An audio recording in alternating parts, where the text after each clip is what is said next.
안녕하세요. 파워 운동 생략의 펩시입니다. 많은 분들이 나보러 펩시 콜라를 좋아하냐고 물어보시더라고요. 왜 이름을 펩시라고 했냐고. 그래서 펩시는 파워 엑서사이즈 피지올로지 초이해서 펩시로 이름을 정했습니다. 자, 오늘의 주제는 무산소성 파워 운동입니다. 우리가 짧은 시간 내에 파워를 향상시키기 위해서 어떠한 에너지원이 사용되고 어떻게 우리가 운동해야 되는지 오늘 알아보도록 하겠습니다. 무산소성 파워 에너지는 ATP-PC 시스템과 해당 작용이 있습니다. 그래서 ATP-PC 시스템은 인원질이 주요 원료가 되는 거죠. 포스페이트가 원료가 돼서 그래서 젖산의 생성과 회복을 빠르게 만들어줄 수 있는 시스템을 얘기합니다. 우리가 인터벌 트레이닝을 고강도 짧은 인터벌 트레이닝 할 때는 ATP-PC 시스템이 많이 사용되어지고요. 그 다음에 무산소 대사 중에서 해당 작용이 있습니다. 이거는 단기간 고강도의 운동을 하는데 보통 2분에서 3분 이내에 에너지 체계에 필요한 그런 ATP를 만들어내는데 이것을 우리가 이제 해당 과정이라고 얘기를 합니다. 그래서 ATP 시스템과 해당 작용이 합해져서 무산소 파워를 증대시킬 수가 있는 겁니다. 자, 무산소성 파워 에너지 시스템 ATPC와 해당 작용이라고 얘기했습니다. ATPC는 고강도의 짧은 운동 인터벌로 10초 이내에 빠른 파워를 나타낼 수 있는 에너지를 공급을 해줍니다. 그래서 스피드 트레이닝이 여기에 속하는데요. 야구나 농구나 역도 같은 그런 30초에서 60초의 그런 휴식 인터벌을 주면서 짧고 강한 파워를 향상시키는 데 필요한 에너지 시스템입니다. 해당 작용 시스템은 고강도의 짧은 운동으로 하는데 이것은 신체적 정신적으로 고강도를 요구하기 때문에 우리 근육 속에 있는 글리코겐을 사용하게 되는 거죠. 그래서 운동할 때는 고강도로 인터벌 운동을 하고 쉴 때는 저강도의 휴식 시간을 가져서 그래서 해당 작용 시스템을 활성화를 시켜야 됩니다. 우리가 운동할 때 혈액에서 우리 근육으로 에너지원으로 들어가는 혈당은 이렇게 ATP를 하나를 사용을 해서 포도당 6인산으로 변합니다.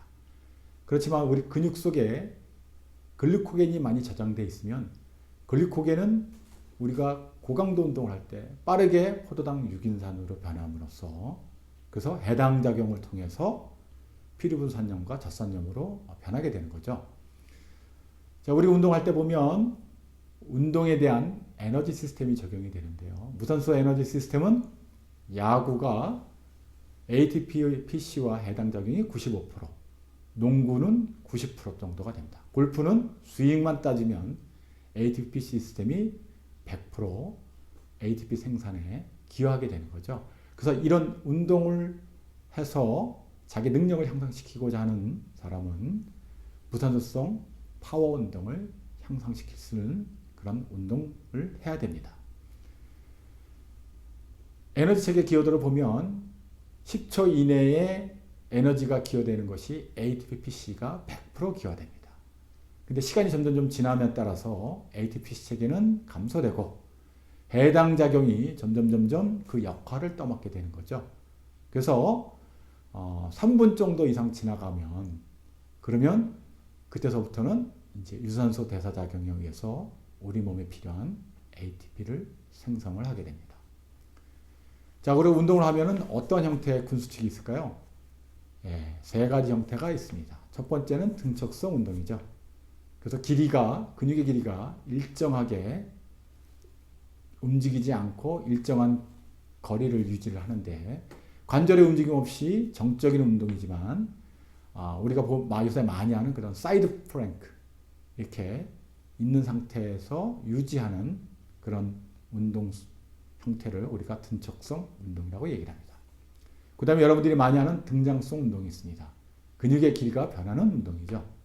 그래서 관절에 움직임이 있는 동적인 운동인데 이 형태는 단축성과 신장성이 있습니다. 그래서 우리가 바이서클을 했을 때는 몸에 가까이 가는 걸 우리가 부심성 수축인데 우리가 단속성 수축이라고도 얘기하고요.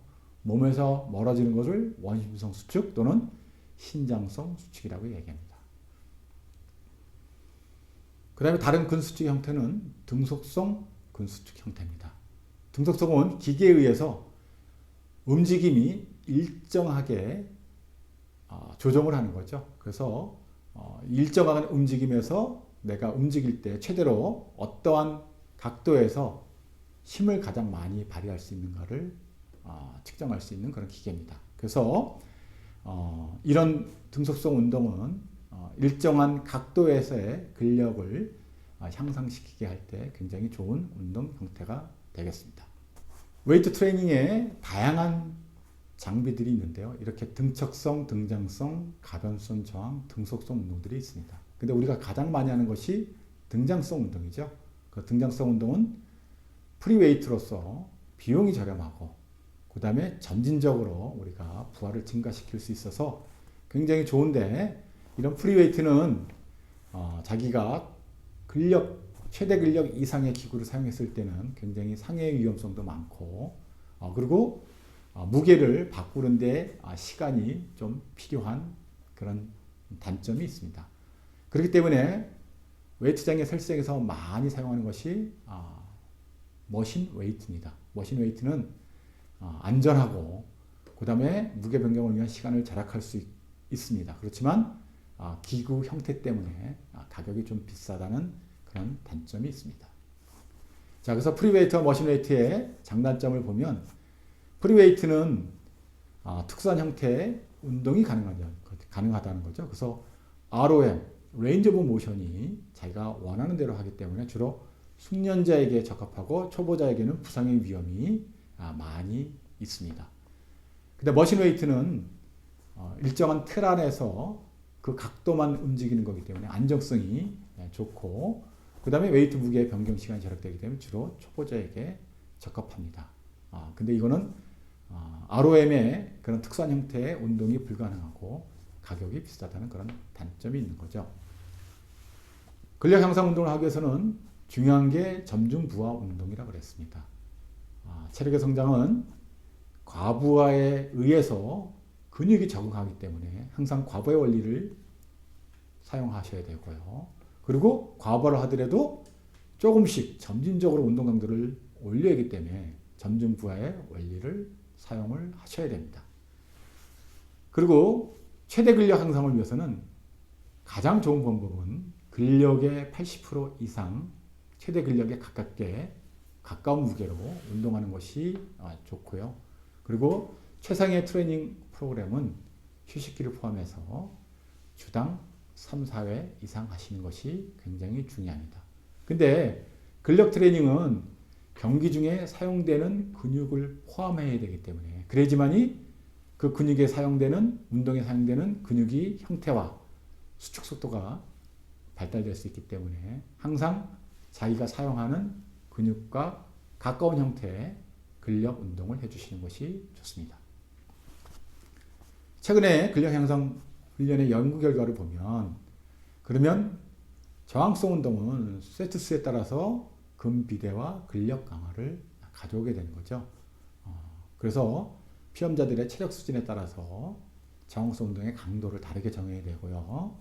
그리고 경기 중에 사용되는 운동 형태의 근육을 웨이트 운동 중에 해야 된다는 겁니다. 그래서 경기 중에 근수축 속도가 비슷한 형태로 훈련을 해야지만이 훈련에 대한 효과를 볼 수가 있는 겁니다. 무산소 파워를 하는 데 있어서 자, 여기 두 형태의 선수가 있습니다. A 선수와 B 선수가 있죠. 그래서 반복적으로 달리기를 하는데 20야드 달리기를 반복적으로 40야드를 전력 질주를 하는데 A 선수는 달리기 속도가 거의 조금씩밖에 안 떨어지죠. 근데 B 선수는 달리기 속도가 횟수가 반복함에 따라서 굉장히 급격하게 저하됩니다. 그래서 A 선수와 B 선수를 비교했을 때 A 선수가 무산소 파워가 뛰어나다고 볼 수가 있는 겁니다. 그럼 파워는 어떻게 결정을 될까요? 파워는 근육의 힘 곱하기 힘이 적용된 거리를 운동 수행 시간으로 나눈 것을 우리가 파워라고 합니다.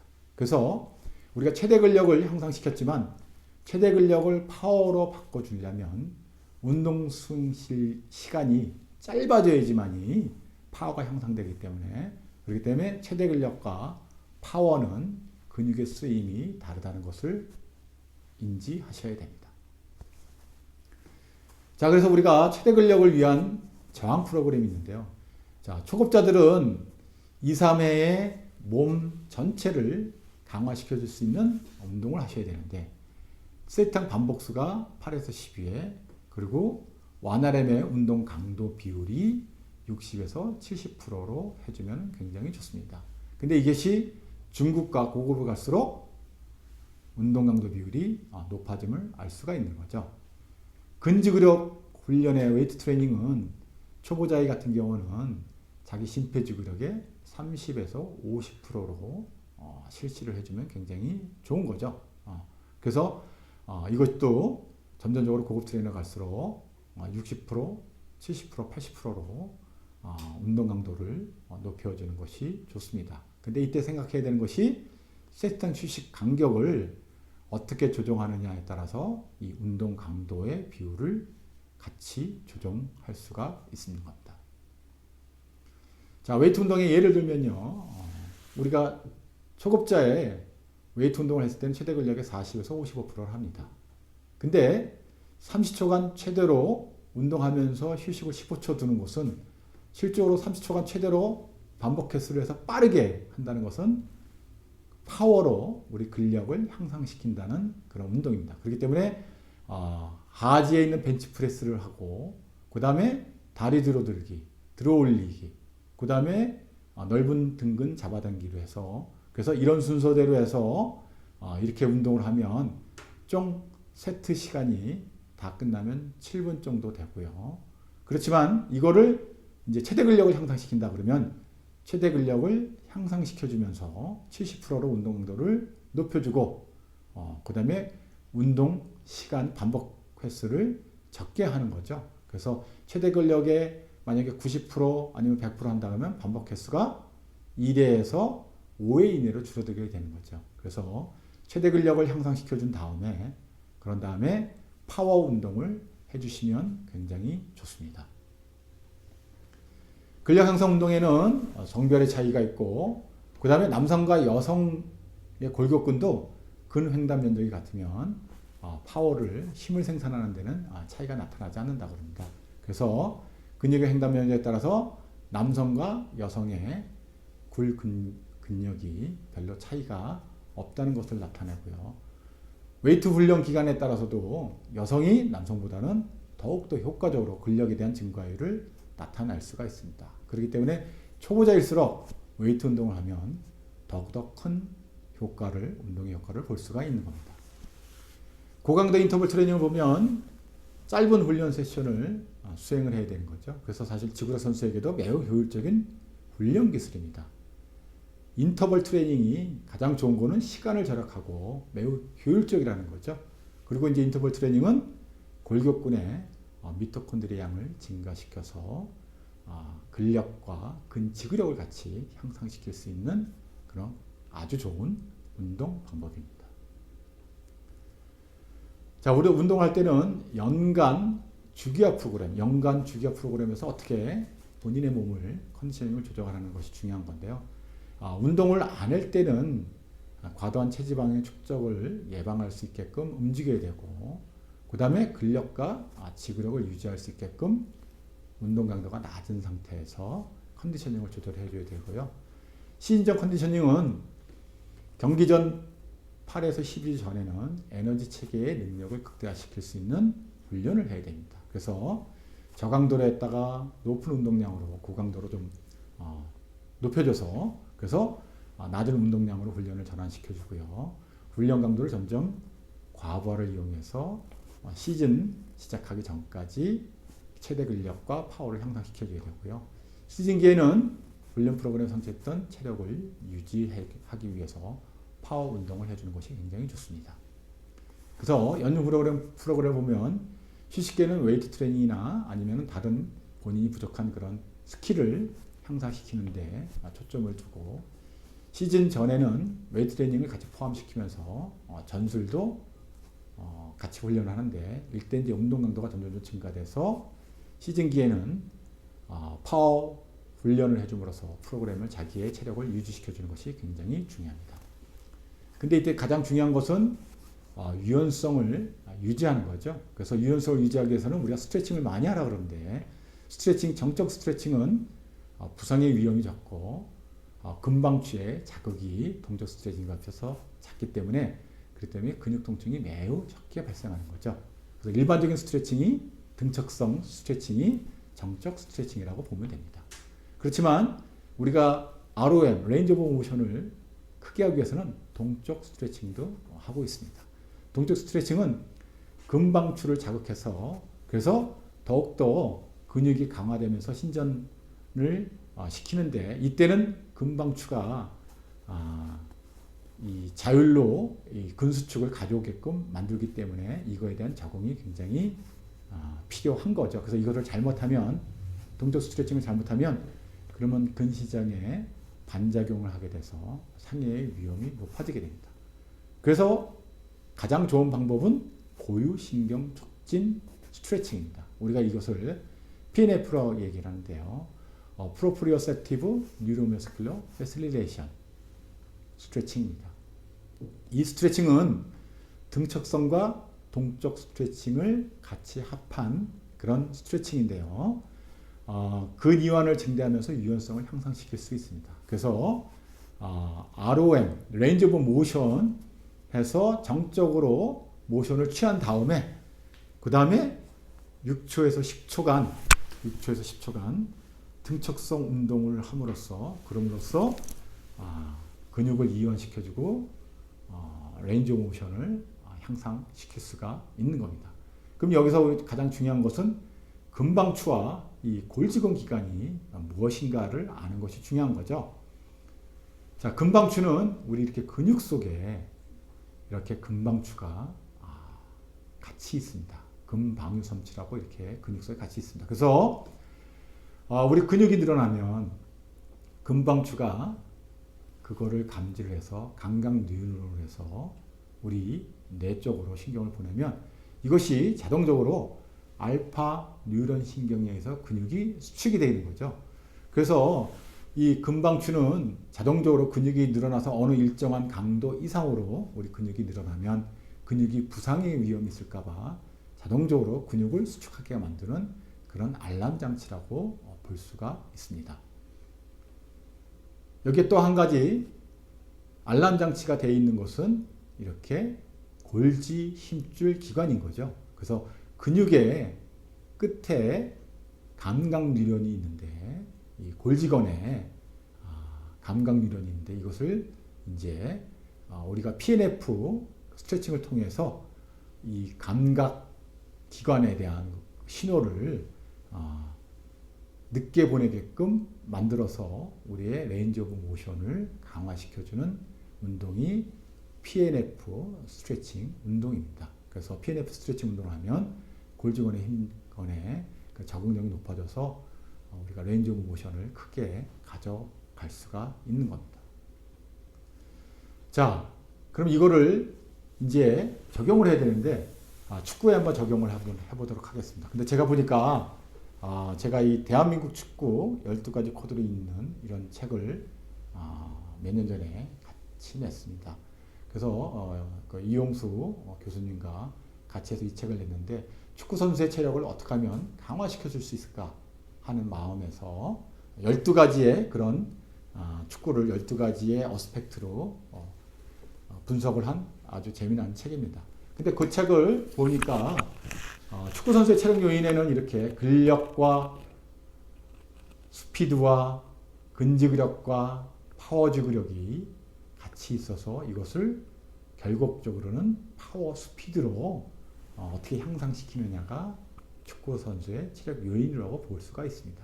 그래서 우리가 아까 얘기한 유연성과 그 다음에 가동성, ROM, 스피드, 그 다음에 이런 유산소성 지구력, 무산소성 지구력 이런 것들이 가장 중요한 파워를 어떻게 만들어낼 수 있을까 하는 것이 무산소 파워 운동 또는 유산소 파워 운동의 핵심인 겁니다. 그래서 유산소성 지구력과 무산소성 지구력이 이런 최대 스피드와 최대 근력을 향상시켜서 결론적으로 파워를 향상시킬 수 있는 그런 운동 트레이닝 방법을 해야 되는 겁니다.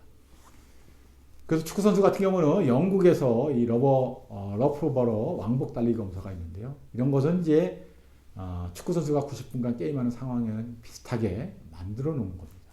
그래서 걷는 속도로 3회, 그 다음에 최대 속도로 1회 후 4초간 휴식, 그리고 최대 섭취량의 55% 또는 그 다음에 95%를 해서 그래서 이때 달린 시간과 총 달린 거리를 측정을 해서 그 선수의 운동 수행력을 평가하게끔 되어 있는 겁니다. 그래서 축구 선수와 맞는 상황에 맞는 비슷한 검사로서 축구 선수의 능력을 측정하는 것이 러프버러 왕복 달리기 검사입니다. 자, 그럼 만약에 축구 선수 연간 프로그램에서 우리 주기학 프로그램 했을 때는 이렇게 월, 화, 수, 목, 금, 토까지의 그런 훈련 방법이 다른 거죠. 그래서 이런 훈련을 함으로써 훈련도 스피드와 지구력을 향상시킬 수 있는 훈련, 파워와 지구력을 향상시킬 수 있는 훈련, 그리고 기술과 전략을 향상시킬 수 있는 훈련을 근력 형태와 에너지 시스템과 접목시켜서 훈련을 시키면 그러면 경기 내내 이렇게 파워와 파워 지구력이 유지될 수 있는 아주 우수한 그런 선수로 만들 수가 있는 겁니다.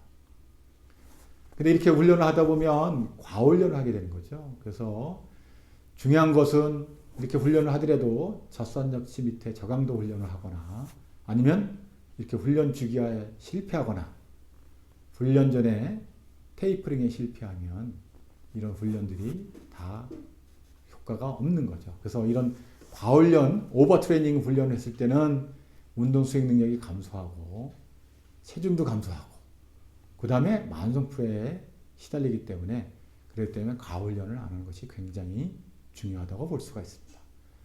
우리가 과훈련하게 되면 근육통이 나타나게 되는데요. 이럴 때는 급성 통증이 나타나게 되는데 급성 통증은 운동 후 1시간까지 급성 통증이 나타나게 되는 거고요. 가장 많이 나타나는 것이 만성 근육통입니다. 그래서 우리가 둠스라 그러는데 딜레이드 온셋 오브 머슬 소원이 있습니다. 그래서 24시간이나 이틀 후에 발생하는데 이때 가장 부상에 연결이 되는 것이 신장성 운동이죠. 그래서 신장성 운동을 될 수 있는 대로 만성 근육통이 나타났을 때는 안 하는 것이 굉장히 좋고요. 근육 내 젖산의 생성이나 아니면 연결 조직을 보호해 줄 수 있게끔 운동을 하는 것이 굉장히 중요합니다. 그래서 근육통을 예방하기 위해서는 준비 운동을 반드시 해야 되고요. 그리고 부하훈련 시 신장성 수축을 피하는 것이 근육통 발생을 가능하는 데 도움이 됩니다. 지연성 근육통을 이게 덤스를 하는 효과가 나타나는 그런 발병이 여러 가지가 있지만 가장 중요한 것은 이렇게 근섬유에 구조 손상이 오지 않게끔 하는 것이 매우 중요하다고 볼 수 있습니다. 그래서 과부하를 예방하기 위한 규칙을 우리가 템프로 규칙이라고 얘기하는데요. 훈련 강도나 시간을 거리가 주당 10% 이상 증가되지 않게 하고 그리고 과부하 운동, 오버 트레이닝을 하지 않게끔 만드는 것이 굉장히 중요합니다. 그래서 과부하가 되지 않게끔 템프로의 그런 규칙을 명심하시면 좋으실 것 같습니다. 자, 오늘 무산소성 파워 운동과 관련된 얘기들을 했습니다. 무산소 파워 운동을 향상시키기 위해서는 너무 과부하로 운동을 하시면 오히려 운동 능력의 수행에 저하가 오기 때문에 이런 저하 요인들을 잘 인지하셔서 무산소성 파워 운동 훈련을 하시면 되겠습니다. 감사합니다.